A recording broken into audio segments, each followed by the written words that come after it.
ndizakwezeka zina lanu mamawa masana mazulo ndizakwezeka zina lanu mamawa masana mazulo ndizakwezeka zina lanu mamawa masana mazulo ndizakwezeka zina lanu mamawa masana mazulo ndizanyadila zina lanu mamawa masana mazulo ndizanyadila zina lanu mamawa masana mazulo ndizanyadila zina lanu mamawa masana mazulo ndizanyadila zina lanu mamawa masana mazulo ndizalambila zina lanu mamawa masana mazulo ndizalambila zina lanu mamawa masana mazulo ndizalambila zina lanu mamawa masana mazulo ndizalambila zina lanu mamawa masana mazulo ndizakwezeka zina lanu mamawa masana mazulo ndizakwezeka zina lanu mamawa masana mazulo ndizakwezeka zina lanu mamawa masana mazulo ndizakwezeka zina lanu mamawa masana mazulo ndizachula zina lanu mamawa masana mazulo ndizachula zina lanu mamawa masana mazulo ndizachula zina lanu mamawa masana mazulo ndizachula zina lanu mamawa masana mazulo ndizatamanda zina lanu mamawa masana mazulo ndizatamanda zina lanu mamawa masana mazulo. Pray. Thank you, Father. Thank you, Jesus. Thank you, Holy Spirit. Raparato ibazo rino la mariso la jarikiabo raparato raparaja raka yaba beazo rino la mariso la jarika yabeazo rino la mariso la jarikiabo. Father, in the name of Jesus, we thank you for this day. We thank you for tonight. We thank you, oh precious Holy Spirit, for what you are preparing for us today. In the name of Jesus. La barato rapala jaraka yabo beazo rino la mariso la jarika yabo beazo raparato rapala jaraka yabo beazo rino la mariso la jarika yabo beazo raparato rapala jaraka yabo beazo rino la mariso la jarika yabo beazo raparato beazo rino la mariso la jarika yabo ibayato beazo rino la mariso la jarika yabo beazo raparato rapala jaraka yabo beazo lino la mariso la jarika yabo beazo raparato la pala jaraka yabo beazo rino la mariso la jarika yabo ibayata yazo raparato la pala jaraka yaba beazo lino la mariso la jarika yabo ibayato beazo lito la mariso la jarika yabo ibayato beazo rapala jaraka yaba yabeazo lito la mariso la jarika yabo ibayazo libarato ibayazo rino la mariso la jarika yabo yabayata yabeazo riparata ripala jarika yabo ibayazo lino la mariso la jarika yabo ibayazo raparata la pala jarika. Jesus tikamawerenga mawu Mateo 21 verse 13 ambo Yesu amayankhula akuti kodi simukuziwa kuti nyumba yanga ndi nyumba ya mapemphero. Kodi simukuziwa kuti nyumba yanga ndi nyumba ya mapemphero. Paulo akutiuza ku 1 Korinto chapter 3 verse 16 akuti kodi simukuziwa kuti inuyo ndinu kachisi wa Mulungu. Chifukwa chani? Akuti chifukwa cha Mzimu umene uli mkati mwanu. Inuyo ndinu kachisi wa Mulungu, inuyo ndinu nyumba ya Mulungu chifukwa cha Mzimu umene uli mkati mwanu. Ambuye Yesu akuti anapeza nyumba yawo mukuchitidwa malonda, mukugulitsidwa malonda. Akuti kodi simukuziwa kuti nyumba yanga ikwena ukhala nyumba ya mapemphero koma mwaisandutsa ya malonda. Kutanthauza kuti iweyo ndiwe nyumba ya Mulungu. Ngati ukuchitabe tchimo pamoyo wako, ngati ukupangabe entertain corruption pamoyo wako, ukupangabe entertain chigololo pamoyo wako, ndiye kuti wasandutsa thupi lako ngati malonda, wasandutsa thupi lako ngati malonda. Teno Ambuye Yesu akuti thupi limenelo si mmene ndalilengerayi, ndinalenga thupi limenelo ngati ndithu nyumba ya mapemphero, nyumba ya pemphero. Akuti you must turn your body as a plain altar. Thupi lako ulisandutse la pemphero.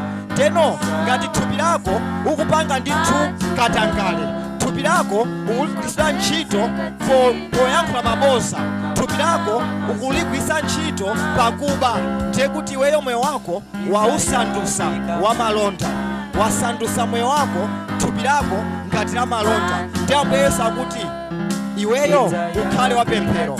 Akuti make your body as a plain altar. You must build an altar within yourself.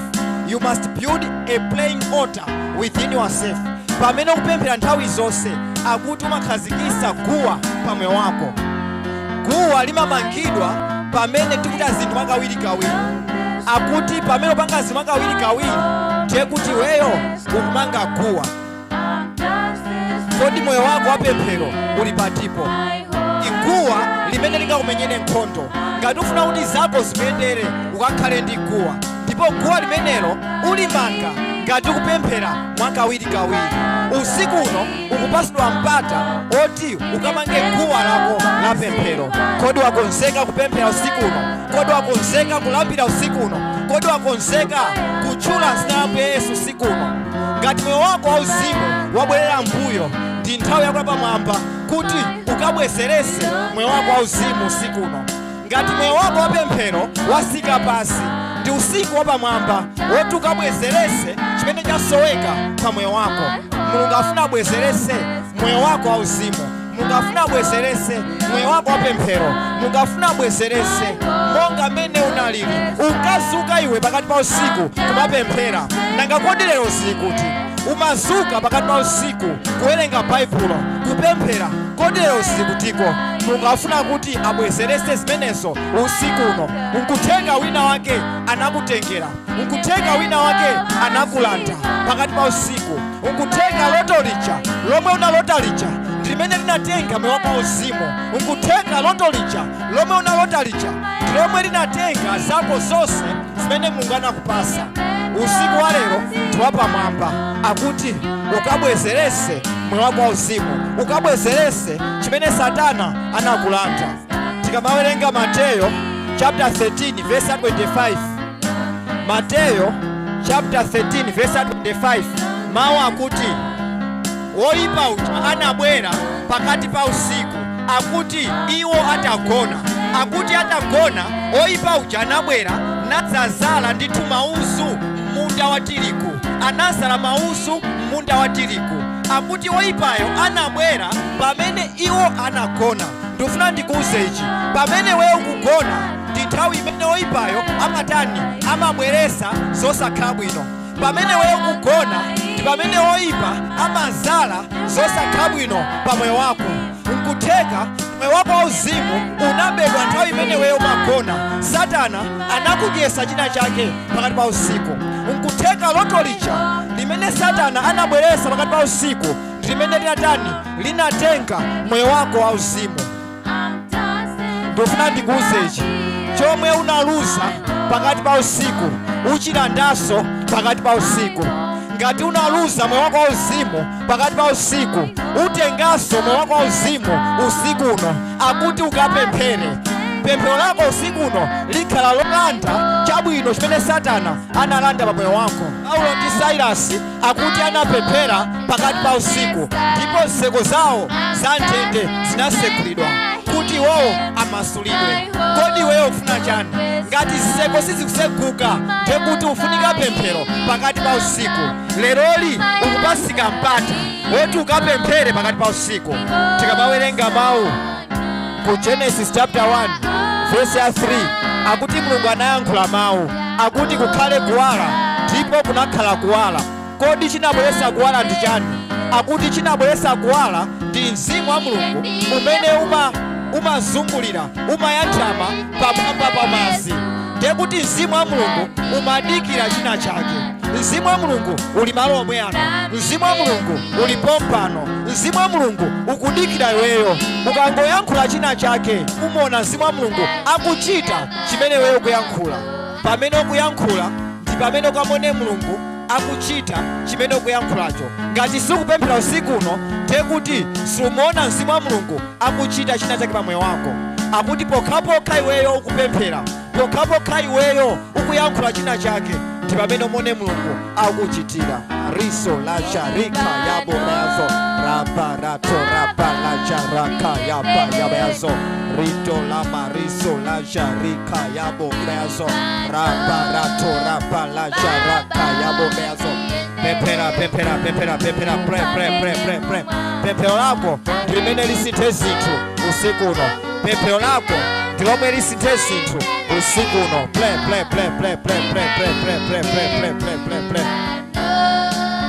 Thank you, Father. Thank you, Jesus. Thank you, Holy Spirit.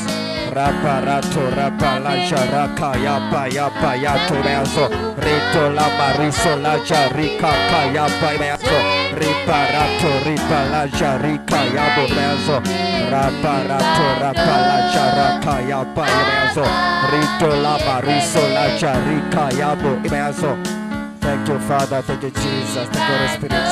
Rino la mariso la jarika yabo yazo, rabarato rabala jaraka yaba yazo, rino la mariso la jarika yaba yato, rino la mariso la jarika yabo yazo, rabarato rabala jaraka yaba yazo, rino la mariso la jarika yabo yazo, rabarato rabala jaraka yaba yazo, rino la mariso la jarika yaba yato, rino la mariso la jarika yabo yazo, rabarato rabala jaraka yaba yazo, riparato ribala jarika yaba yazo, rino la mariso la jarika yabo yazo, rabarato rabala jaraka yaba yazo, rino la mariso la jarika yabo yazo, rabarato rabala jaraka yaba yazo, rino la mariso la jarika yabo yazo,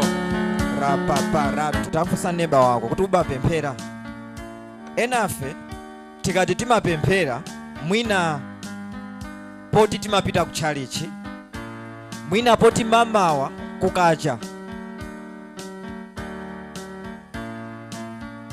timamuyamika Mulungu Ambuye mwatisusa bwino, mwina pakudya tisanaje timapemphera, mwina tisanagone timapemphera. Friday inaliyonse tiphunzira za pemphero.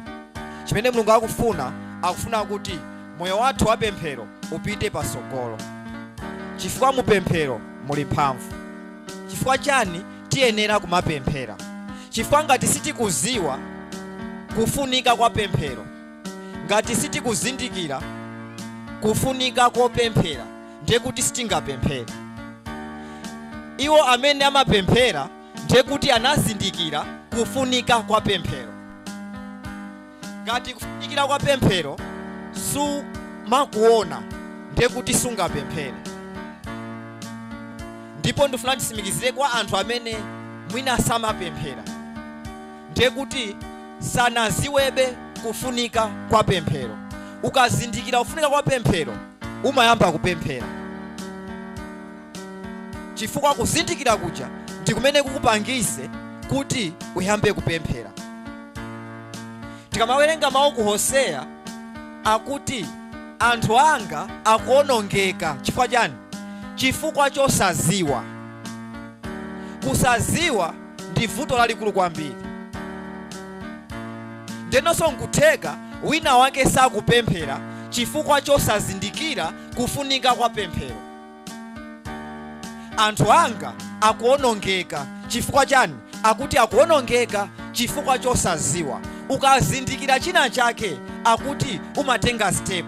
Iwo amene sanazindikire sangatenge step. Ndeno usiku wa lero ndi usiku wopambana woti iweyo ukazindikire china chake. Ukangozindikira chomwe uzindikirecho chikupangisa kuti utenge step ina yake. Tikamapita malo amapemphero tisamangopita ayi. Tikamapita kuchalichi tisamangopita ayi. Osati kuti tipite ndicho linga kuti anthu aziwe kuti tapita kwa kuchalichi ayi. Komano tizipitira kukazindikirako china chake. Ukamabwerako uzizifunsa kuti kodi leroli ndinali kuchalichi, ndinali malo amapemphero, kodi ndazindikirapo chani? Akuti ukangozindikira china chake chimenecho ndi chomwe chimakupangisa kuti upite pa step ina. Ambiri mwa ife mioyo yathu ikadali pomwe paja. Chifukwa chani? Tikukhala moyo osamazindikira siku ndi siku. Akuti pamene kumva mawu a Mulungu ndi pamene umazindikirapo china chake.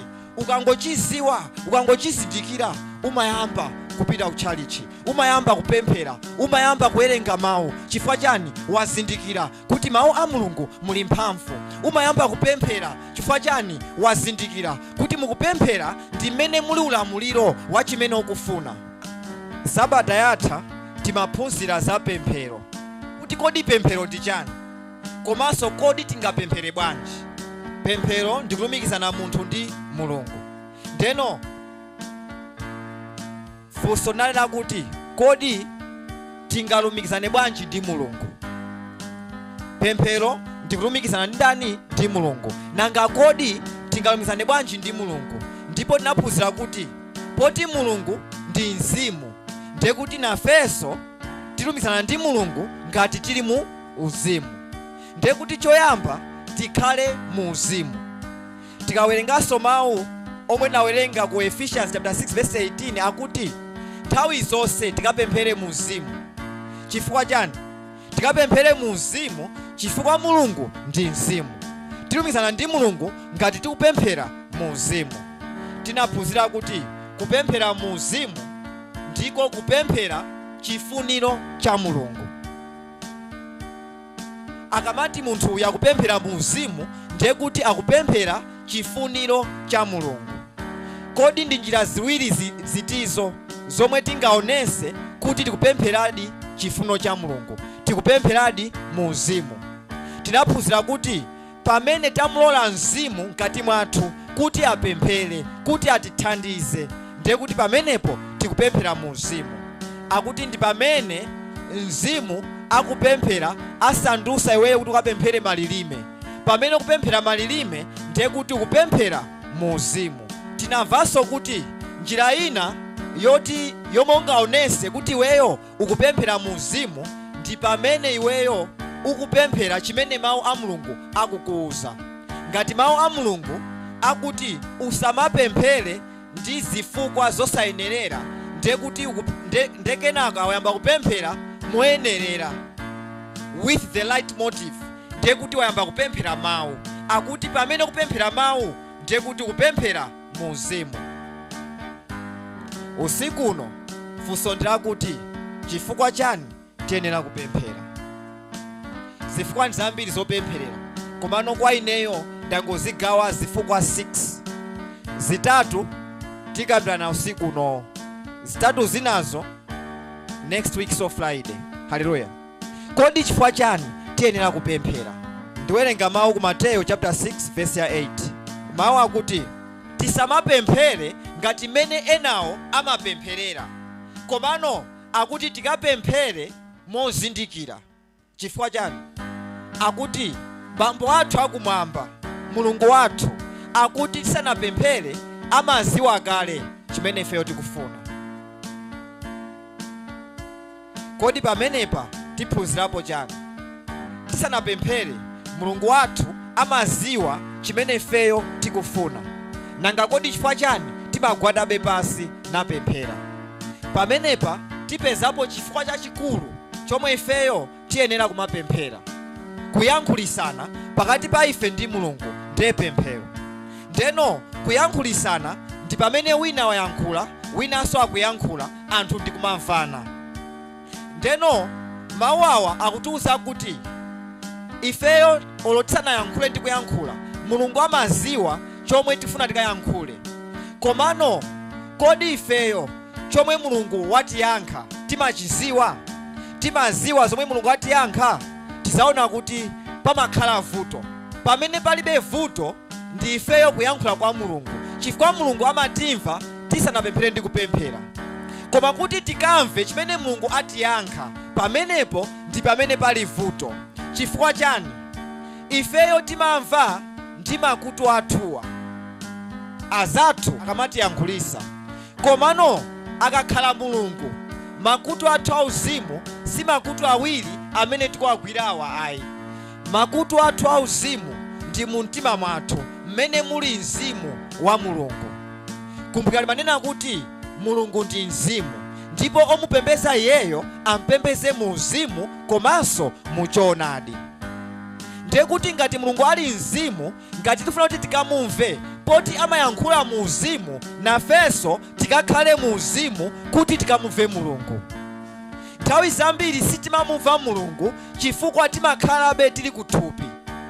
Imeneyi nde purpose ya pemphero yayikulu kwambiri. Ukapemphere kuti ukamumve Mulungu akukuyankhula. Siku ndi siku Mulungu amatiyankhula. Nthawi zonse Mulungu amatiyankhula. Moti apapa enafe Mulungu akutiyankhula. Komano vuto limakhala onena kuti tilibe makutu auzimu oti tikamumve Mulungu. Ndeno kuti makutu ako auzimu akakhale open kapena akasegulike, kapena kuti iweyo ukazitose kuthupi ukafike ku uzimu, akuti ndi pamene ukupemphera. Ukuyenera kupemphera kuti ukamumve Mulungu. Ukuyenera kupemphera kuti ukamve chimene Mulungu akuyankhula. Koma nthawi zambiri sitimamva. Chifukwa chani? Akuti timakhala kuti tili kuthupi, koma Mulungu ali mu uzimu. Ndeno pemphero lipangisa kuti iweyo uchoke kuthupi ubwere ku uzimu. Pamene ukupemphera umazisandusa kuchoka kuthupi kubwera ku uzimu. Akuti tisanapemphere Mulungu amaziwa kale chimene tikufuna. Koma kodi chifukwa chani timagwadabe pasi napemphera? Timagwada pasi napemphera osati kuti Mulungu akatimve zimene ifeyo tikufuna ayi. Komano timagwadabe pasi napemphera nthawi yayitali kuti tichoke kuthupi tibwere ku uzimu. Ifeyo tikamumve Mulungu zimene akutiyankhula. Zomwe tikufuna Mulungu akuziwa kale. Ambiri mwa ife timataya nthawi kupempha kwa Mulungu. Timataya nthawi kupereka mapetitions ambirimbiri kwa Mulungu. Mawu akuti usanagwade pasi ndi maziwa chimene ukufuna. Usanapemphe ndikuziwa kale kuti business sikuyenda bwino. Usanagwade pasi ndikuziwa kale kuti banja likufunika kuti liyambe kuyenda bwino. Usanagwade pasi ndikuziwa kale kuti ana ako akudwala. Usanagwade pasi ndikuziwa kale kuti china chake chikuyenera kuti chichitike, ntchito ukuyenera kuti uyipeze. Akuti zonsezo ndikuziwa kale.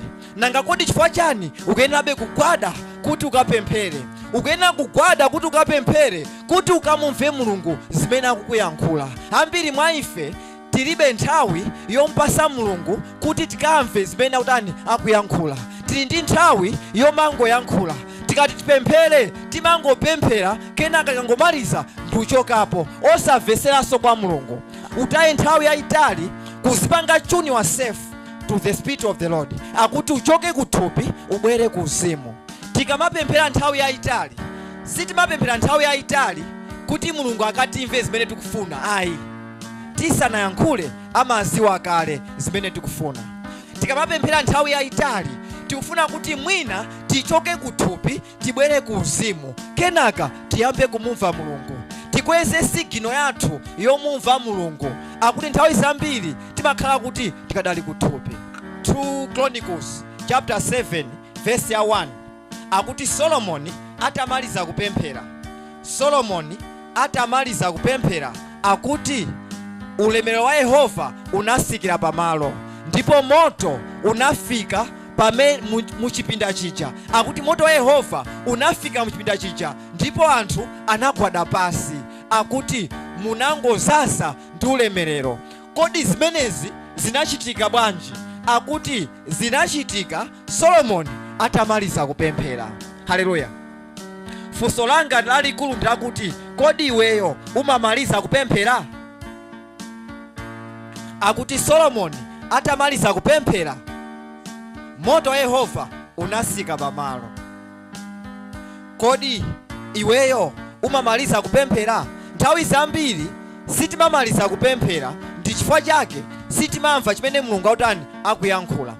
Purpose ya pemphero ndikamumva Mulungu akuyankhula. Ngati Mulungu sunamumve akuyankhula, ndiye kuti usasiye kupemphera, ukapitirizebe kutani, ukapitirizebe kupemphera. Ti Solomoni atamaliza kupemphera, ulemerero wa Yehova unasika. Haleluya. Funso langa ndilakuti kodi chifukwa chani ena kuti akamalize kupemphera amatha kumaliza pa 10 minutes kenaka Yehova watani waonekera, pamene ena 15 minutes kutha, 20 minutes kutha, 30 minutes kutha osaona ulemerero, 1 hour kutha osaona ulemerero? Akati Solomoni atamaliza kupemphera, Bible sinatuuze kuti kodi anapemphera mawazi angati, sanatuuze kuti kodi anapemphera maminisi angati. Mwina anapemphera 15 minutes, mwina 2 hours, mwina 3 hours, mwina 6 hours. Koma kuti Solomoni atamaliza kupemphera anaona ulemerero wa Yehova. Kukumana ndi Mulungu ndi pamene waona ulemerero wake. Kukumana ndi Mulungu ndi pamene waona ulemerero utasikira pamalo amene uli, utasikira pamoyo wako. Ulemerero ndi chani? Ulemerero ndi kupeseka kwa Mulungu. Pamene pali ulemerero nthenda singakhalepo. Pamene pali ulemerero kuwawa mtima sungakhalepo. Pamene pali ulemerero kusoweka sipangakhalepo, kusowa mtendere sipangakhalepo. Akamati ulemerero ndiye kuti ndi self content. Nthawi zonse ifeyo ngati Akhristu tizisakasaka malo amene pali ulemerero, osati malo amene pali uneneri, osati malo amene pali machiriso, osati malo amene pali mamasulidwe. Chifukwa mamasulidwe ndi chinthu chimodzi, kuchirisidwa ndi chinthu chimodzi, uneneri ndi chinthu chimodzi. Koma tikamakamba za ulemerero wa Yehova, tukamba za china chilichonse chimene Yehova angapereke pa moyo wako. Pamene pali ulemerero pali china chilichonse. Mulemerero mwa Yehova muli uneneri wako, mulemerero wa Yehova muli machiriso ako, muli kumasulidwa, muli kena kalikonse kamene wewe ukufuna. Ngati ufuna kumasulidwa, sakasaka ulemerero. Nkutheka iweyo uzaona ngati ufuna mamasulidwe pamene ufunika machiriso. Nkutheka iweyo uzaona ngati ufunika kuti Mulungu akuuze za moyo wako, anenere china chake za moyo wako, pamene mwina ukungofunikira chani, ukungofunikira kuti uchirisidwe. Ndeno akuti ndi chifukwa chake usasake chinthu chimodzi. Ambiri ifeyo tikusaka chinthu chimodzi. Ine ndifuna machiriso. Pamene pasika ulemerero wa Yehova pali chani? Pali yankho la banja lako, pali uneneri wa banja lako, pali business yako, pali ntchito yako, pali machiriso ako. Akuti tikhale anthu osakasaka ulemerero wa Yehova. Kodi ulemerero wa Yehova umabwera bwanji? Akuti ulemerero umabwera pamene tamaliza kupemphera. Wamaliza kupemphera ngati wakumana ndi Mulungu, wamaliza kupemphera ngati ulemerero wa Yehova wasika pamalo. Akuti pamenepo ndiye kuti ukamona Mulungu akukuchitira, akukumenyera nkhondo. Pali anthu ena akhoza kungopemphera 5 minutes yokha, kenaka ulemerero wa Yehova ndusikira pamalo. Pali ena akwena kuti akapemphere 30 minutes ndi pamene akwanise kubweretsa ulemerero. Pali anthu ena akwena ukapemphera 2 hours ulemerero osauona, 3 hours ulemerero osauona, 4 hours ndi pamene kenaka amazaona kuti ndithu ndikumona Mulungu ayamba kundiyankhula. Chifukwa chani? Ndiye kuti ayamba kuzisandusa kuchoka kuthupi kubwera ku uzimu. ntchito imakhalapo ndi kuzichosa kuthupi kubwera ku uzimu. Pali anthu ena akhoza kuzichosa kuthupi kubwera ku uzimu pa 5 minutes. Alipo anthu ena akhoza kuzichosa kuthupi kubwera ku uzimu pa 10 minutes. Ena ndi 1 hour. Ena akhoza kuzichosa kuthupi kubwera ku uzimu pa 3 hours. Kodi vuto limakhala kuti ndi chani? Proverbs chapter 4 verse 23 mawu akuti, mwana wanga gwirisisa mtima wako. Chifukwa chani? Akuti mtima wako ndimene machokera zonse za moyo wako. Akuti my son, guard your heart. Akuti teteza mtima wako. Chifukwa chani? Ifeyo ngati Khristu tikuyenera kuteteza mtima wathu. Akuti mu mtima mwathu ndimene muli mzimu wa Mulungu, ndimene muli sigino yoti tikamumve Mulungu. Mu mtima mwathu ndimene muli network yoti tikamumve Mulungu. Ku Yohani chapter 4 verse 24 akuti Mulungu ndi mzimu, ndipo omupembeza iyeyo ampembeze mu mzimu komanso mu choonadi.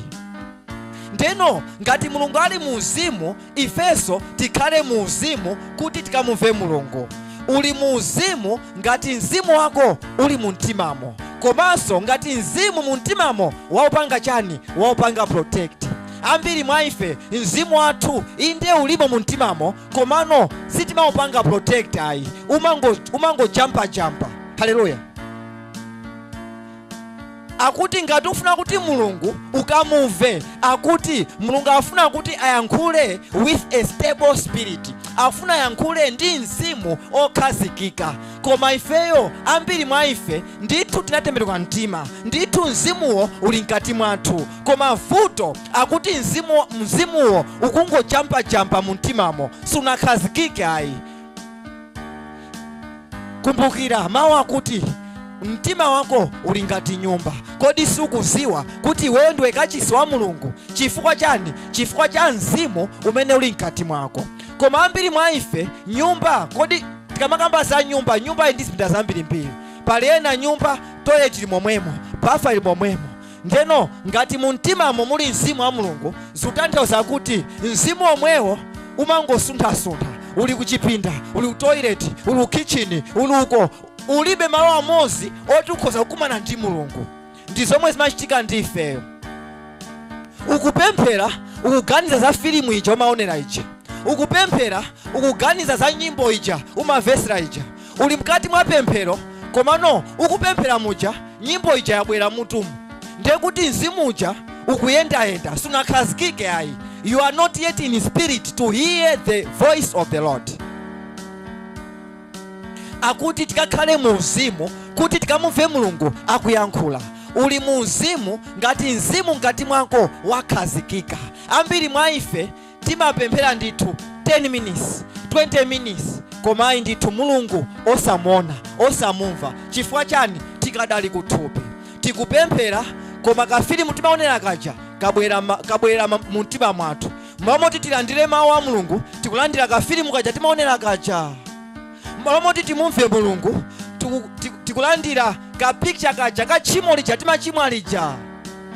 Akuti ndiye kuti weyo sukuteteza mtima wako. Mawu ku Proverbs 4 verse 23 akuti my son, guard your heart. Chifukwa chani? Akuti mtima wako ndimene machokera kena kalikose. Ngati mtima wako sukuteteza, akuti ulephera kutani? Kupemphera. Ulephera kukumana ndi Mulungu. Akuti muzandisakasaka ndipo muzandipeza, mukazandisakasaka ndi mtima wanu wonse. Kumusakasaka Mulungu ndi mtima wako wonse ndi pamene mzimu wako uli stable pa moyo wako, ndi pamene pemphero lako wangu lipanga focus pandani? Pa Mulungu. Ndiye kuti wazichosa kuthupi, uli kwa ndani? Uli mu mzimu.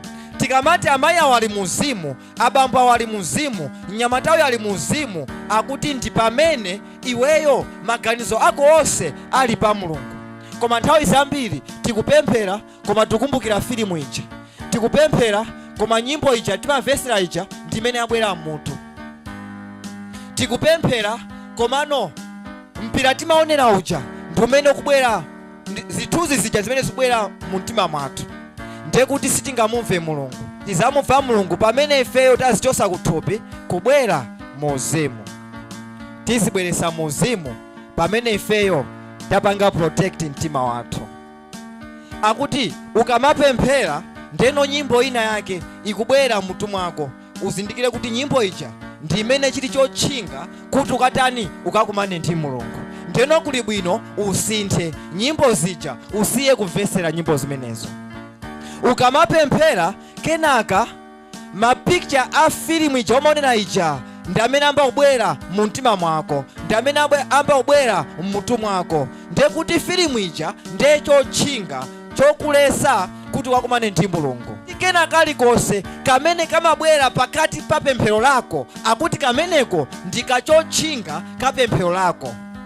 Ukupemphera kenaka uzaona kuti ukumbukira za tchimo lija umapanga lija, ndiye kuti tchimo lija ndiye chotchinga kuti ukatani ukamumve Mulungu akuyankhula.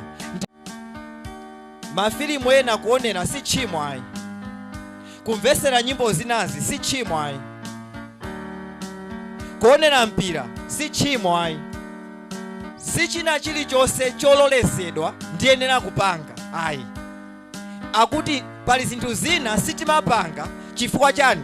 Tikufuna kuti titeteze mtima wathu. Mawu akuti my son guard your heart. Ngati nyimbo ina yake ndimene mabwera pakati pa pemphero lako, ndi limene ikukutchingira kuti umumve Mulungu, kuli bwino nyimbo ija usiye kutani kuionera, usiye kuivesera. Osati kuti kuonera nyimbo ija ndi tchimo ayi, komano ukamaonera nyimbo imeneyo, ukamamvesera nyimbo zimenezo, zikupangisa kuti iweyo usiye kutani, usiye kukumana ndi Mulungu, kapena ukhale ndi chotchinga kuti wakumane ndi Mulungu. Ukagada mtima wako uzapezeka kuti ukupemphera 10 minutes kenaka Mulungu amuona, ukupemphera 15 minutes ulemera watani wasika. Chifukwa chani? Mtima wako ndotetezeka, zomwe kuganiza si zambiri ayi, ndiye kuti wachepesa zomwe kulowesa mu mtima mwako. Mafilimu ena wachepesa, nyimbo zina watani wachepesa, ndiye kuti ukufuna utani ufanane ndi Ambuye Yesu. Ngati ufuna ufanana ndi Ambuye Yesu, akuti teteza mtima wako, akuti usalole china chilichonse kumangolowa mu mtima mwako. Zinazo ndizosafunikira, zipangisa kuti usakhale mu uzimu. Ambiri mwa ife timapemphera 2 hours, 1 hour, 30 minutes. Chifukwa chani? Mwina timakhala kuti tili kuthupi, tizichose kuthupi kuja tibwere ku uzimu, zofunika kuti tipemphere nthawi yayitali. Koma ukateteza mtima wako uzapemphera nthawi yochepa. Purpose yoyamba yoti iweyo ukapemphere, ukuyenera kukapemphera kuti ukakumane ndi Mulungu. Upemphere kuti ukumane ndi Mulungu. Ukumana ndi Mulungu ngati mtima wako uli wokonzeka, ngati mtima wako wauchosa kuthupi kubwera ku uzimu. China ndi chani chimene uyenera kuti ukapemphere?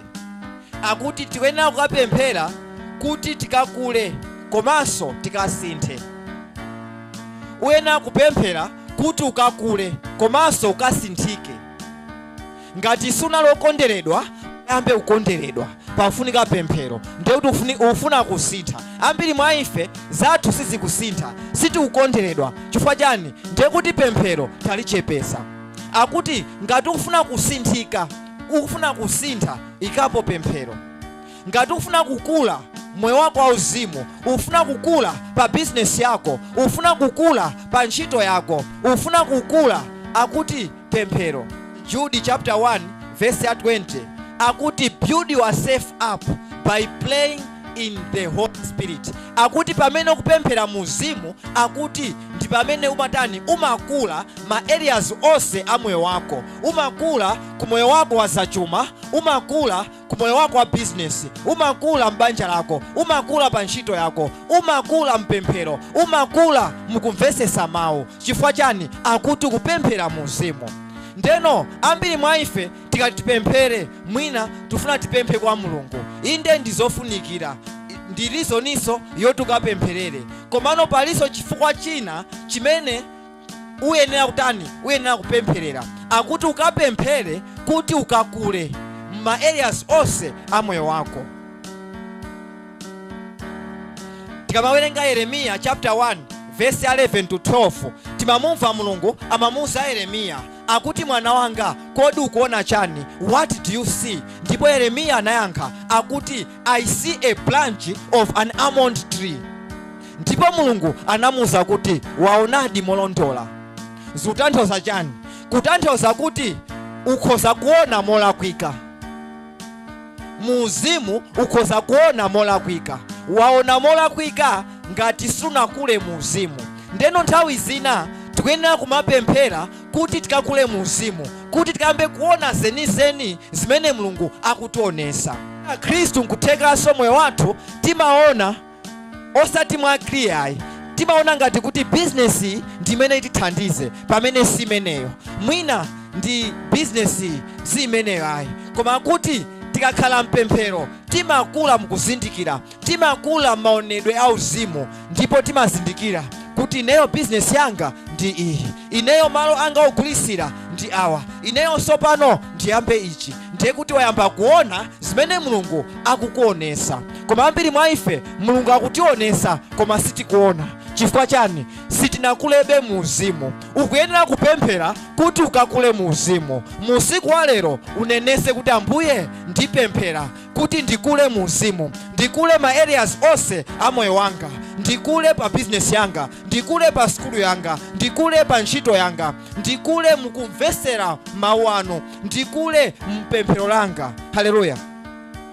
Ndi usiku wa pamwamba akuti ukapemphere kuti Mulungu akupase kuthekera kokaona chimene akukuonesa, kokaona chimene Mulungu akutani akuyankhula, ukathe kumva chimene Mulungu akuyankhula. Tikamawerenga kwa Efeso chapter 1 verse 18 akuti segulani maso a mtima wanga. Kutanthauza chani? Maso si maso awa okha amene timaona awa ayi, komanso tili ndi maso a mu mtima mwathu, maso a uzimu. Maso ndi makutu a uzimu ali mu mtima mwathu. Akuti mu mtima ndimene muli mzimu wa Mulungu, ndimene muli sigino yakumwamba. Mu mtima ndimene muli mzimu wa Mulungu, ndipo tikapanga concentrate pa mtima wathu ndi pamene tikatani tikamumve Mulungu. Ndi akuti segulani maso a mtima wanga. Akuti pempherani kuti maso a mtima wanu asegulike. Imeneyinso ndi petition yako usiku uno. Upemphere kuti Ambuye lolani kuti maso a mu mtima wanga asegulike, ndiyambe kumva zimene mukundiyankhula, ndiyambe kuona zimene mukundionesa. Kenaka uzaona kuti moyo wako wayamba kupita chisogolo. Tiyenera kupemphera kuti tikakule, kuti tikambe kuzindikira, kuti tikambe kuona zimene Mulungu akutionesa. Tikamawerenga Masalimo 119 verse 18, Davide amapemphera akuti segulani maso anga kuti ndione zabwino za mawu anu. Segulani maso anga kuti ndione zabwino za mawu anu. Kodi Davide anali osaona? Pempha kuti aone azife anali blind ayi, koma amafuna kuti maso ake auzimu asegulidwe, amafuna kuti maso ake a mu mtima asegulike. Akamawerenga mawu azimvesesa. Ndiye kuti ankawerenga mawu koma katawerenge samamva chimene mawu akuyankhula. Ndiye akuti Ambuye segulani maso anga kuti ndiyambe kuvesesa chimene chili mawu anu. Pamene ukupemphera Mulungu amasegula maso a mu mtima mwako. Umayamba kupenya zomwe sumapenya ndi maso akowa. Umayamba kuvesesa zinthu zomwe sumazivesesa. Ndiye kuti Mulungu akukumenyera nkhondo. Tikawerenga ku 2 Kings chapter 6 verse 17. 2 Kings chapter 16 verse 17. Tikumva za Elisha. Akuti Elisha anali ndi servant wake, ndipo akuti adani anazungulira malo amene amakhala. Ankhondo adani awo anazungulira amafuna kuwaononga. Chinachitika ndi chani? Akuti servant wa Elisha atazuka anaona kunja, anaona kuti azungulidwa ndi adani, azunguliridwa ndi iwo amene amafuna kuwapha. Anapita kwa Elisha akuti adani atizungulira, anali ndi mantha. ndipo Elisha anamuza kuti usaope ayi, iye amene ali ndi ife ndi ambiri kuposa iwo. Haleluya. Ndeno munthu uja anadabwa, servant uja anadabwa, kodi chichitika ndi chani? Akuti iwo amene ali ndi ife ndi ambiri, komano servant uja amangoona ndani? Amangoona adani aja aazungulira. Akuti Elisha anapemphera, akuti Ambuye segulani maso ake kuti aone zomwe zilipo. Akuti adapemphera choncho, akuti servant uja anaona ndithu kuti samangoona adani okha yayi, akuti anaonanso asilikali a Mulungu ambirimbiri, akuti the chariots of fire, kusonyeza kuti zomwe amaona zija si zomwe zinalipo ayi, koma malephera kuona chimene Mulungu ali. Nafenso zimatheka timakhala tili ndi mantha. Chifukwa chani? Sitikuona chimene Mulungu ayika paseri pa manthaja. Ifeyo tikuona zina, komano Mulungu ayikaso zina paseri paja. Akuti ukapemphera maso ako akasegulika, ukangoona zimene Mulungu akuyikira pasogolopo, uzasiya kuopa. Ambiri mwa ife tili ndi mantha. Chifukwa chani? Sitikuziwa, sitinaone chimene Mulungu atiyikira, sitinaone chitetezo chimene Mulungu atiyikira. Tili ndi mantha kuti kodi ineyo mnyumba munomo zikhala bwanji, kodi ndidya chani? Tili ndi mantha kuti kodi mwezi uno utha bwanji. Sitikuziwa chimene Mulungu atani atiyikira pasogolopa. Sitinaone anthu amene Mulungu atiyikira pasogolopa kuti abwere azatidalise. Amenewo sitinaone ayi. Ngati uli ndi mantha ndiye kuti sunapemphere. Haleluya. Ngati uli ndi mantha sufunikanso uneneriso wina wapatali ayi. Uneneri wanga ochoka kwa ine ndi wa straightforward. Ngati uli ndi mantha ndiye kuti sunapemphere. Pemphero limathamangisa mantha. Ukapemphera mantha amachoka. Chomwe ukuopa ndiye kuti sunachipempherere. Ngati ukuopa kuti business ikhoza kutha ndiye kuti sunayipempherere. Ngati ukuopa kuti opanda ndalama moyo wako suyenda bwino ndiye kuti sunatani? Sunapemphere. Akuti ukapemphera mantha amachoka. Onse amene ali ndi mantha ndiye kuti amenewo sanapemphere. Tiyeni tikakhale anthu apemphero. Pamene kupemphera umachosa mantha. Iweyo pemphero lako ukukula nalo? Akuti ukamapemphera umakula ma-areas onse a moyo wako.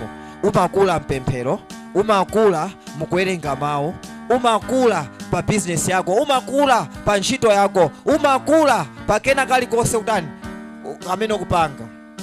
Akuti tiyeni tikakhale anthu apemphero. Umakula.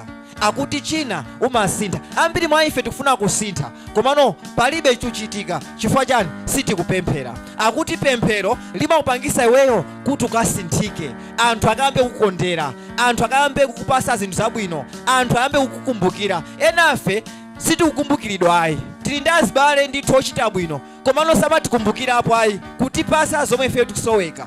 Chifukwa chani? Ndiye kuti pali kena kake pa ife sikanasinthike ayi. Sitinayambe kuwala, sanambe kutiona, sanambe kutikumbukira. Wina wake anangotitchingira. Haleluya. Tikamawerenga mawu ku Luka chapter 9 verse 29, tikumva za Ambuye Yesu. Akuti Ambuye Yesu akupemphera, chovala chawo chinasintha mtundu. Haleluya. Akuti nkhope yawo inasinthika. Chifukwa chani? Chifukwa cha pemphero. Pamene ukupemphera umaoneka modabwisa. Anthu amene samakupasa moni amayamba kukupasa moni. Anthu amene samakudalisa amayamba kukudalisa. Chifukwa umayamba ndithu kutulusa kuwala kwina kwake kodabwisa.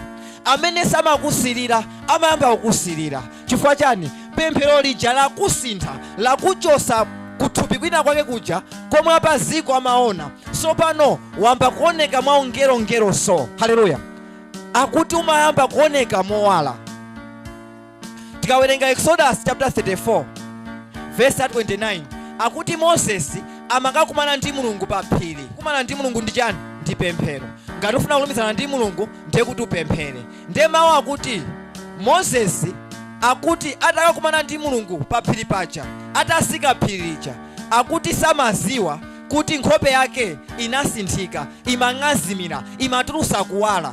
akuti anthu akamamuona amati uyu si Moses amene tikumuziwa, akuti akutulusa kuwala, nkhope yake ndi yong'azimira. Ndiye kuti kukumana ndi Mulungu kumakupangisa iweyo kuti ukasinthike, ukayambe kung'azimira, ukayambe kuoneka mwabwino muja.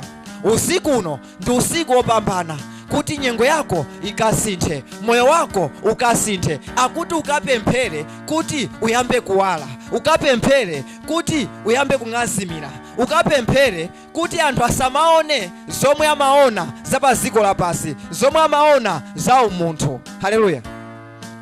Akuti uyambe kukopa anthu oyenerera. Ambiri mwa ife azizathu amene amabwera pamoyo wathu ndi azizathu oti sangatithandizenso ayi. Chifukwa chani? Chifukwa ndi amene tingabwerese chifupi chathu, ndi amene angabwere chifukwa chosinthika kwathu. Akuti ukapemphera nasinthika, uyamba kubweresa anthu oyenerera pa moyo wako.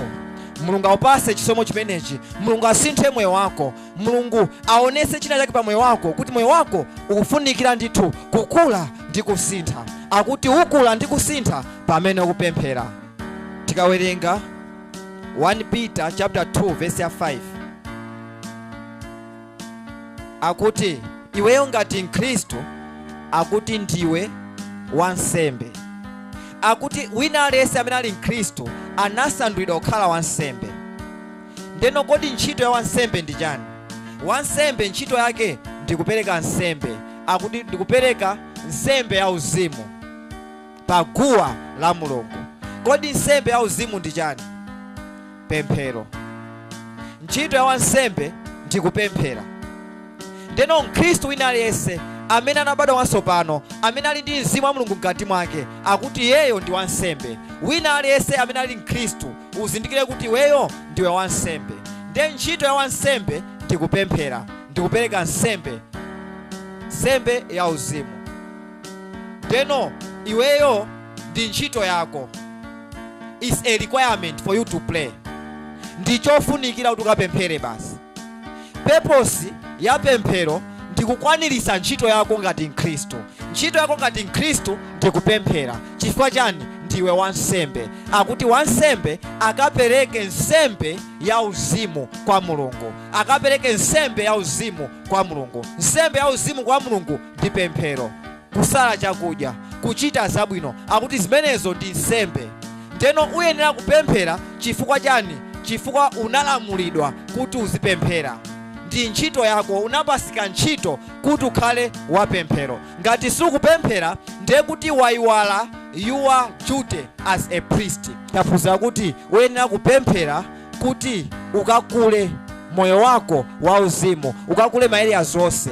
Ndeno ndifuna kuti ukapemphere kuti Ambuye, ma areas onse a moyo wanga, Ambuye ndifuna ndikule. Ambuye kulisani malire pa business yanga, kulisani malire pa ana anga, kulisani malire pa banja langa, kulisani malire pa ntchito yanga, kulisani malire pa kena kalikonse ndi upanga. Upemphere ukuonesa kuti weyo ndiwe wansembe. Akutiso uyenera kupemphera kuti ukatani ukasinthe, uone kusintha pa moyo wako. Ngati anthu samaona chabwino pa iweyo, ayambe kuona zabwino. Ngati samaona ulemerero, ayambe kuona ulemerero. Ngati amaona ngati ndiwe munthu osadalisika, aone kuti ndiwe munthu ofunika kutani kudalisika. Aone kuti ndiwe munthu otani ofunikira. Akuti zofunika pemphero. Ndeno upemphe kuti Ambuye china chake chichitike ndi moyo wanga.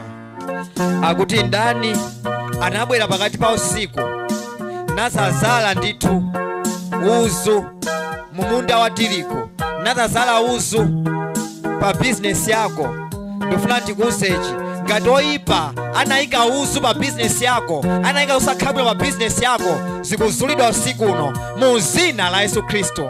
Kena kalikonse kanayikidwa pa moyo wako pakati pa usiku, kazulidwaso pakati pa usiku. Kamene kanayikidwa kosakhabwino pakati pa usiku, kakwena kuchokaso pakati pa usiku. Usiku uno upemphere. Usiku uno ndi usiku opambana, ukapemphere kuti Ambuye chosani chosakhala bwino pa moyo wanga. Kena kalikonse kamene Satana anandijesa pakati pa usiku, Ambuye kazuleni. kena kalikose kamene Satana anayika m'mimba mwangamo, Ambuye usiku uno kasulidwe kachoke. Loto lija, loto lakudya lija linabweretsa matenda m'mimba mwangamo, Ambuye leloli nanenso ndipemphera usiku uno kasulidwe kachoke mu dzina la Yesu Khristu. Sungapemphere malo ano nachoka chimozimozi, Mulungu akumasula, Mulungu akuchiritsa mu dzina la Yesu Khristu. Play.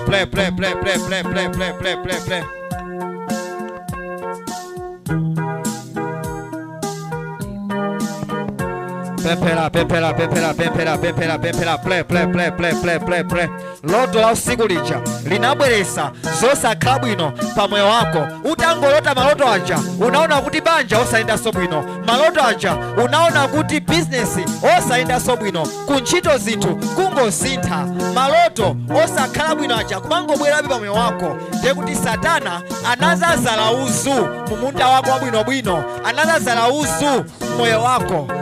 Ngati anazala uzu wa moyo wako pakati pa usiku so uno, Mulungu akufuna kuti azule zimenezo ndi pemphero lako. Akuti chimene Mulungu akufuna, akufuna kuti ungomuthandiza, upereke authorization kuti Mulungu akumasule. Akuti pereka authorization, pereka ndithu kutekera kuti Mulungu asike nakuteteza.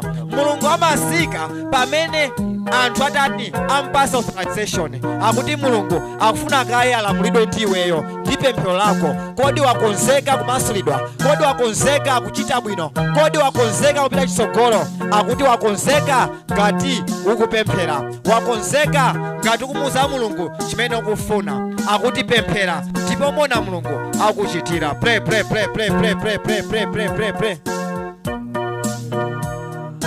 Thank you, Father. Thank you, Jesus. Thank you, Holy Spirit. Raparato la palaja raka ya bayato idola mariso la jarika yabo ibayazo.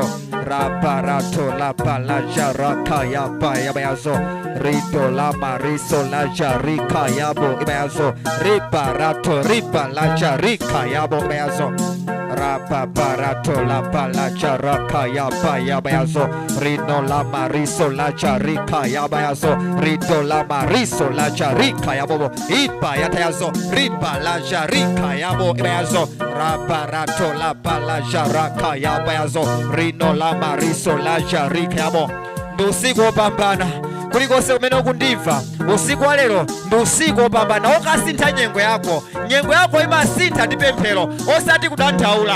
Nyengo yako imasintha ndi pemphero, osati kuwauza mavuto ako aneba ako. Banja lako lisintha ndi pemphero, osati kudandaula kwa aneba ako. Hayi, mawu akuti play about everything. China chilichonse chifunika pemphero. Kaya ndi kuntchito kuvuta, pemphera. Kaya ndi business kuvuta, pemphera. Kaya ndi ana kudwaladwala, pemphera. Kena kalikose ukukofunika chani, ufunika pemphero. Akuti play about everything. Sizodandaula yayi. Amene akudandaula samapemphera, amene sizikuyenda samapemphera. Ukapemphera zako ziyamba kuyenda. Pemphero ndofunika pa moyo wako. Usiku uno Mulungu akupasa mpata woti ukapemphere, ukazungulire kupemphera. Ambuye sinthani nyengo yanga, Ambuye sinthani nyengo yanga. Kena kalikose kamene Satana anaphwasula pa moyo wanga, Ambuye kamangidwenso. Kena kalikose kamene Satana analanda pa moyo wanga, Ambuye kabwezeresedwe. Zimabwezeresedwa ndi pemphero, zimabwezeresedwa ndi kupemphera kwako. Usiku uno pemphera. 11 koloko pemphera, 9 koloko pemphera, 12 koloko midnight leloli pemphera. Ikamati 3 am pemphera, ati 4 am pemphera. Umona Mulungu akuchitira. There is power in playing at night. Ambuye Yesu akuti anapemphera usiku wose. Chifukwa chani anapemphera usiku wose? There is power in the prayer of the night. Paulo ndi Silas akuti ali ntende anapemphera at 12 o'clock midnight, ndipo ziseko zinasekuka. Ndifuna ndikuuze ichi, ngati chiseko cha business sichimasekuka, uchisekula leloli ndi 12 koloko prayer. Upemphere 12 koloko usiku uno, uona ndithu Mulungu akuchitira. Malo ake ndomwe ano ungopemphera 12 o'clock midnight ziseko za kunyumba zija zisegulika, business ija iyamba kuyenda, skulu yako ija iyambaso kuyenda, ntchito ija ipezeka. Chifukwa chani?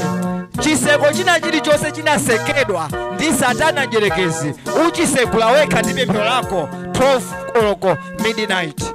Tonight we are going to pray. It's a night vigil, 9 p.m. mpaka na 4 a.m. 9 p.m. pemphera, ikamati 10 o'clock pemphera, malilime pemphera, muyankhule Mulungu, phwasula kena kalikose kamene Satana anayika moyo wako. Ikamati 12 o'clock pemphera, mawu akuti Solomoni atamaliza kupemphera anamuona Mulungu. Nkutheka winawe umaliza kupemphera 10 o'clock, winawe nkutheka pemphero lako umona Mulungu 12 o'clock, nkutheka winawe umona Mulungu 3 o'clock. Usamaliza nsanga usanamone Mulungu, akuti wamaliza kupemphera ngati wamona Mulungu. Leloli ndi siku lopambana, onesesa kuti 9 o'clock upemphereko nawo, ikamati 12 o'clock pempherako nawo, 3 o'clock pemphera nawo, umona Mulungu akukuchitira. Pali ma hours ofunikira kwambiri apemphero, pali ma hours ofunikira kwambiri apemphero. 12 o'clock midnight ndi usiku opambana. Tikamawerenga mawu Proverbs 4 verse 16 akuti woyipayo samagona mpakana atachera msampha wa anthu olungamawo kuti zawo zisayende. Ndifuna ndikuuze ichi, ngati woyipayo samagona iweyo ukagoneranji? Satana samagona kuti iweyo business usayipeze, Satana samagona kuti banja lako lisayende bwino, Satana samagona ndiwo amene amatumaja samagona ayi. Cholinga ndithu kuliza zidebe usiku kuti business yako isayende, kuliza zidebe usiku kuti anako azingodwaladwala, samagona ayi. Koma iweyo ukuswa mkonono kuyambira 8 p.m. mpaka na mama wa 6 a.m. Olo usiku kusukako osapemphera, ndi chifukwa chake zako sizikuyenda. Akuti wachulusa ulesi, ukhale munthu opemphera. Azathu achikunja, azathu amfiti samagonayi. Ukayiona mfiti 3 o'clock yazuka ikuzungulira nyumba yake, ikufuna chani? Ikufuna mphamvu. Ikangolengeza kuti amayi aja zawo sayende, zako sizimayenda. Kodi iwe kulengeza chani pa 3 o'clock? Kodi iwe kulengeza chani pa 12 o'clock? Akuti oyipawo amfitiwo samagona ayi, amangozungulira nyumba yawo, cholinga iweyo usapeze mtendere. Amangozungulira nyumba yawo, cholinga iweyo uzidwaladwala. Kodi sumadabwa? Ana mamba kudwala month end, ndalama zikamabwera anamba udwala, ndalama zikamabwera akuti kumuzi wakuti afunika panado, wakuti akufunika apite ku private mankhwala. Chifukwa chani? Satana aona ndalama zija ndekuti anazuka pakati pa usiku nakaliza tisidebe tija kuti iweyo uyambe kukhosomola. Akangoliza tisidebe tija umayamba kudwala asima yako, umayamba kudwala zikhoso zakozo, uyambe ndithu funafuna mankhwala, uyambe kuononga ndalama zimene wangolandira kumene. Zikangotha ndalama zija umachira. Kodi sukuziwa kuti wina wake akungopanga remote control your life? Akuitana bwinobwino ku interview, mubwere ku interview, kenaka after 2 days akuti msabwere kaye tizakuuza ndibe, kenaka fonija osabweraso 2 months 3 months zaka ziwiri zikutha. Kodi ndi interview yanji zinakhala bwanji? Wina wake atamva kuti mukapanga ma interview, atamva kuti ntchito ikubwera, anangozuka pakati pa usiku nanenera pa ota lake loyipa kuti amayi aja asapeze ntchito, msikana uja asapeze ntchito, mnyamata uja asapeze ntchito, iweyo ntchito osayipeza. Chifukwa chani? Ukungogona, sukuphwasula zimene Satana akumanga pa moyo wako. Ndi usiku opambana, akuti ukaphwasule chimene njerekezi amanga pa moyo wako, ukaphwasula ndi pemphero. Thank you Father, thank you Jesus. Raparato la palaja raka yaba yabayazo rito la mariso la jarika kayabayazo rito la mariso la jarika yabayazo raparato rapalaja raka yabo anima nkhope yake imangobwesa kuwala. Chifukwa chani? Anali ndi Mulungu paphiri paja, anali ndi Mulungu usiku wonse. Chimozimozi iweyo ukaswera mpemphero ndi Mulungu, umona Mulungu akukuchitira. la barato la balaja raka yaba yazo rino la mariso la jarika yabo yazo rabarato rabalaja raka yaba yazo rino la mariso la jarika yabo di tau yaba mapa tau ya pepero pepera akuti tau ya pepero usamato bendi kupepera uzingo pepera pakana thupi lako lisiya kupemphera ayambe kupemphera ndi mzimu ndimene zimakhalira chisomo cha pemphero chili malo omwe ano ulandira chisomo cha pemphero pamene kupemphera akuti ifika nthawi thupi lakolo lisiya kupemphera ayamba kupemphera ndi mzimu usadandaule kuti thupi kulemera usadandaule kuti maso akulemera usadandaule kuti thupi likuwawa limeneyo ndi thupi ameneyo ndi satana akugwisa ntchito thupi lakolo kuti usiye kupemphera kuti upite kwagone koma kuti uzingopemphera uzingokakamiza ifika nthawi inake thupi lisiya kupemphera ayamba kupemphera ndi mzimu mkati mwako ndipo mona Mulungu akangoyamba mzimu kupemphera ndi pamene umone Mulungu kuti amba kuchitira. Thank you Father, thank you Jesus. Chiseko chathu chikhala chosegula 9 o'clock lowa pemphera, 10 koloko lowa pemphera, 11 koloko lowa pemphera, 12 koloko lowa pemphera. Ikakwana 12 koloko tiseka amene ali muno ndi amene azipemphera. Hallelujah. Thank you Father, thank you Jesus. Pemphera pray ndi nthawi yapamwamba, nthawi ya pemphero, nthawi yoti china chake chikachitike ndi moyo wako. You have to pray. Akuti pamene kupemphera china chake chichitika ndi moyo wako, moyo wako uyamba kutulusa kuwala kwina kwake kofunikira. Thank you Father, thank you Jesus. Raparato la palaja raka yabo ibayazo lino la mariso la jarika yabo ibayazo raparato. Akuti pamene kupemphera umakula moyo wako wauzimu, umakula moyo wako wakuthupi, umasinthika. Ngati umafuna kusintha pemphera, una kusintha za moyo wako. Play. Thank you Father, thank you Jesus, thank you Holy Spirit. Mwina ngutheka ukulephera kumasuka chifukwa cha neba wako amene ali pafupi.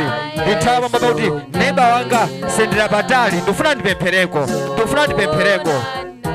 Thank you Father, thank you Jesus, thank you Holy Spirit. Play. Pemphero ndi chisomo. You need the grace of prayer. Ukamapemphera kuthupi umalemedwa, ukamapemphera kuthupi umaona kuchedwa. Komano ulire kwa Ambuye kuti Ambuye nthawi imene ndipezeka muno Ambuye ndipaseni chisomo cha pemphero, ndipemphere ndithu modabwisa. Lolani mzimu wanga upemphere. Thank you Father, thank you Jesus. Raparato rapalaja raka yaba ibayazo lino la mariso la jarika yabo ibayazo. Chisomo cha pemphero chili malo omwe ano.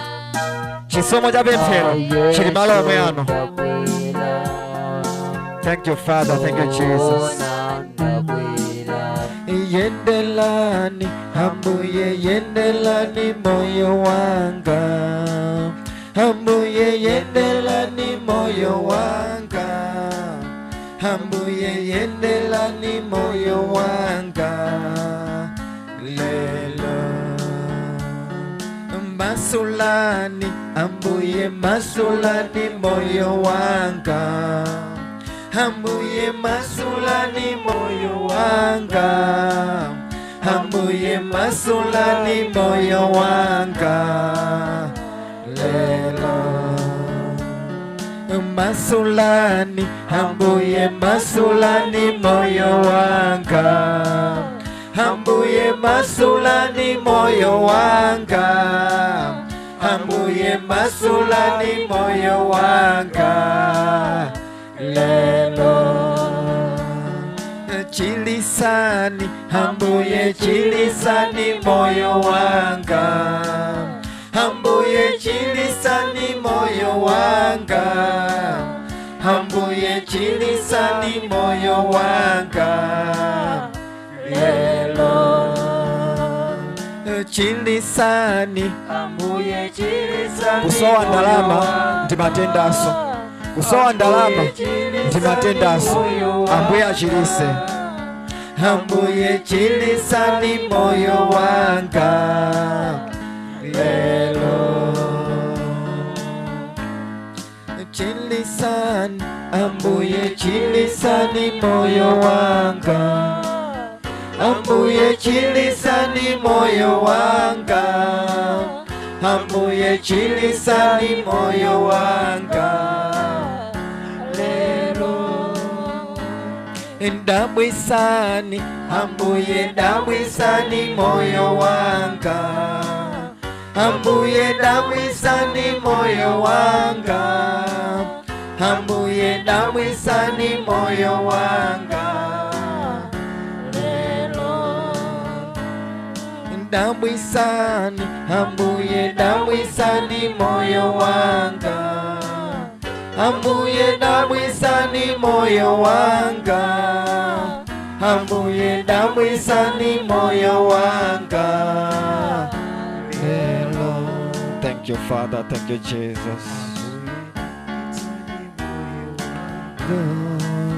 Ambuye chilisani moyo wanga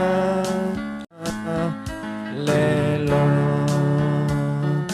masulani ambuye masulani moyo wanga ambuye masulani moyo wanga ambuye masulani moyo wanga lelo masulani ambuye masulani moyo wanga ambuye masulani moyo wanga ambuye masulani moyo wanga lelo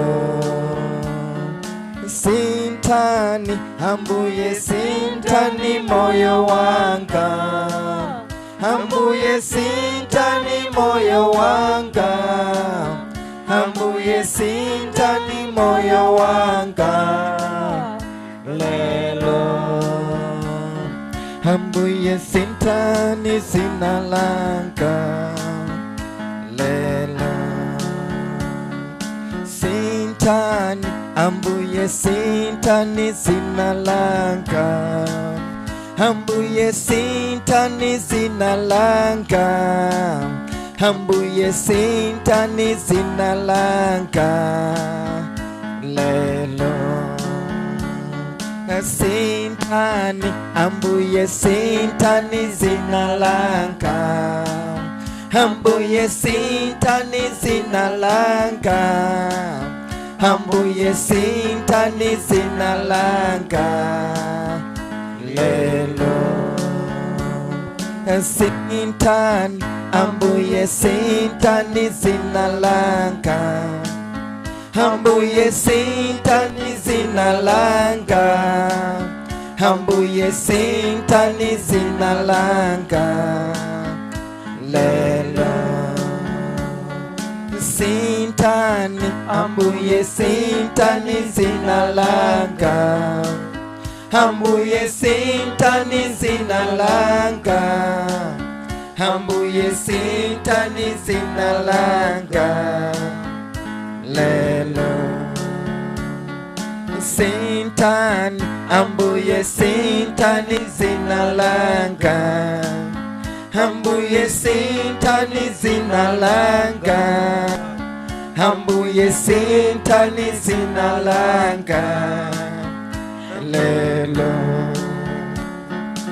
sintani ambuye sintani sinalanga ambuye sintani sinalanga ambuye sintani sinalanga lelo sintani ambuye sintani sinalanga ambuye sintani sinalanga ambuye sintani sinalanga lelo walisani ambuye walisani moyo wanga ambuye walisani moyo wanga ambuye walisani moyo wanga lelo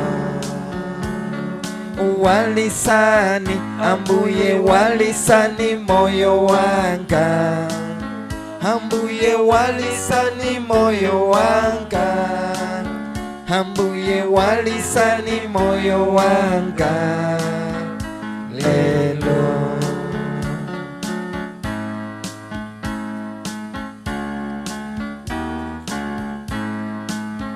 ambuye walisani moyo wanga ambuye walisani moyo